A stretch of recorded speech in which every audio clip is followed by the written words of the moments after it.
Google Calendar has a brand new look.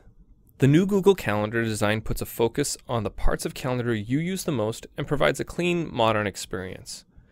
To the left of your main calendar, we've updated the look of the Create Event button and made it a focus of Calendar. If you're using the English version of Calendar and looking for the Quick Add option, it's still here. Just click the down arrow to the right of the Create button. Below the Create button is the mini calendar that you can now hide by clicking the arrow here. You can hide other sections as well by clicking the arrow next to My Calendars and Other Calendars. To keep the calendar interface clean, we've moved a few options into drop-down arrows. If you click the down arrow to the right of My Calendars, you'll find options for creating a new calendar and accessing the calendar settings. And if you click the down arrow to the right of Other Calendars, you'll find options for adding calendars from coworkers and other options. So those are some of the changes made to the left of the main calendar. Let's look at what's new with calendar events. The first thing you might notice is a change to the color of calendars and events. The colors are designed to go with the new look and will be used across other Google products like Gmail and Google Docs. Another change helps when working with multiple calendars. If you have permission to view a calendar, but don't have permission to edit the calendar, you'll see light stripes across the events letting you know you can only view the events. We've also made subtle changes to past events and events that occur regularly.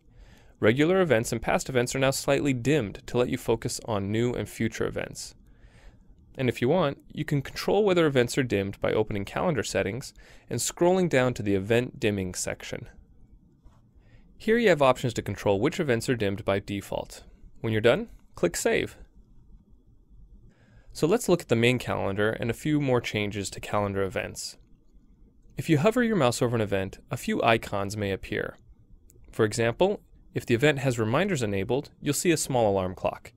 If the event is a reoccurring event, you'll see a stack of boxes. And if the event has guests invited, you'll see a small person icon. You'll also see new icons for events indicating your response to an invitation. If you've been invited to an event but haven't yet responded, you'll see a small arrow indicating you need to reply. And as before, you'll see a question mark if you've responded to an event as maybe. If you click an event, you'll see the new event details. We've redesigned the pop-up to take less space and fit the new design. We've also changed the look of scroll bars when viewing calendar in modern browsers like Google Chrome or Safari. But probably the best new feature is how Google Chrome uses the space available on your screen. If you resize the browser, Calendar adapts to fit nicely in any size window. We hope you like the new design for Google Calendar. If you'd like to compare the new design to the classic look you've used in the past, just click the gear in the top right corner and select Use the Classic Look. And for more information about the new Google Calendar design, visit the Google Calendar Help Center.